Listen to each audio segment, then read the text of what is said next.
Hi friends! ఈరోజైతే మేము మా ఊరి దగ్గరలో ఉన్నటువంటి శివాలయం దగ్గరకైతే వెళ్తున్నాం.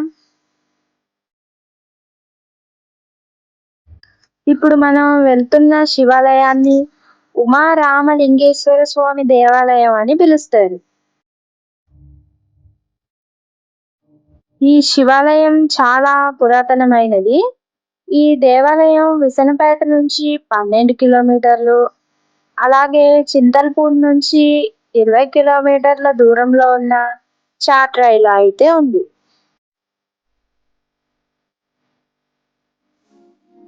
ఈ శివాలయ చరిత్ర ప్రకారం సాక్షాత్తు దేవతలే వచ్చి ఈ శివలింగానికి అభిషేకం చేశారు అని చెప్తారు. ఈ దేవాలయానికి మరొక ప్రత్యేకత ఉంది. చుట్టుపక్కల ఎక్కడా లేని విధంగా స్వామివారి దేవాలయం పడమటి ముఖం కలిగి ఉంటుంది. ఈ దేవాలయాన్నే సద్యోజాత శివాలయం అని పిలుస్తారు. ఇప్పుడు చాట్రాయి అయితే వచ్చేసాం. మనం దేవాలయం దగ్గరకు అయితే వచ్చేసాం. ఈ దేవాలయం ఎదురుగా పెద్ద చెరువు, పచ్చని పొలాల మధ్యలో ఊరికి ఆనుకొని ఉంటుంది.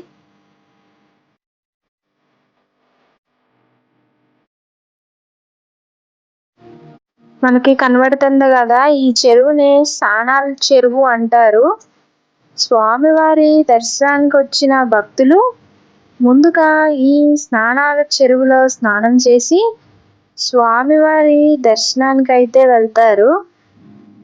ఈ చెరువుకి నాగార్జున సాగర్ కాలువ ద్వారా కృష్ణా నది జలాలు వస్తాయి.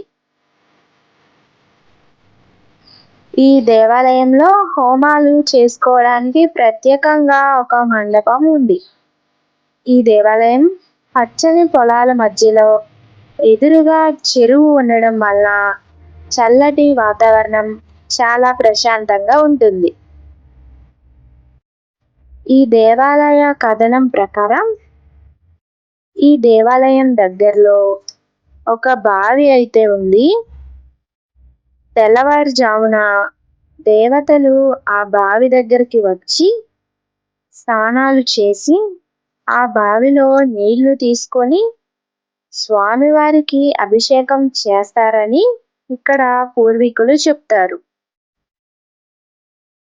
ఆ బావిలో నీళ్లు తాగితే ఎటువంటి రోగాలైనా నయం అవుతాయని ఒక నమ్మకం. ఆ బావిని మీకు కూడా చూపిస్తాను.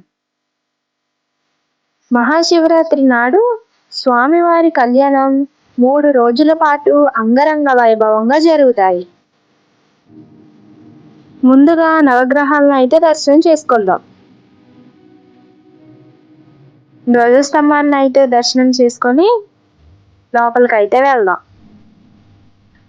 ముందుగా శివయ్యకి ఎదురుగా ఉన్న ఆంజనేయ స్వామిని దర్శనం అయితే చేసుకొని గుడి లోపలికైతే వచ్చాము.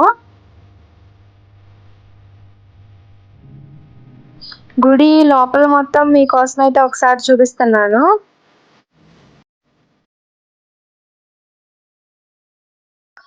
ముందుగా సుబ్రహ్మణ్యేశ్వర స్వామిని, అలాగే పక్కనే ఉన్న అమ్మవారిని కూడా దర్శనం చేసుకొని శివయ్య దర్శనానికి అయితే వెళ్దాం.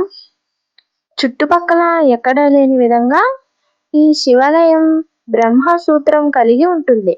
ఇంత పెద్ద శివలింగం మా ఊరి చుట్టుపక్కల ఎక్కడా లేదు. ఇప్పుడైతే మనం దేవతలు అభిషేకానికి తీసుకొచ్చే నీళ్ల బావి దగ్గరకైతే వెళ్దాం. చూస్తున్నారు కదా, పచ్చని పొలాల మధ్యలో ఉంది. ఇదే ఆ బావి. దేవతలు ఇక్కడ నుంచే స్వామివారి అభిషేకానికి అయితే నీళ్లు తీసుకెళ్తారు అని చెప్తారు. ఈ వీడియో కనుక మీకు నచ్చినట్టయితే like and subscribe. Thank you. Bye friends.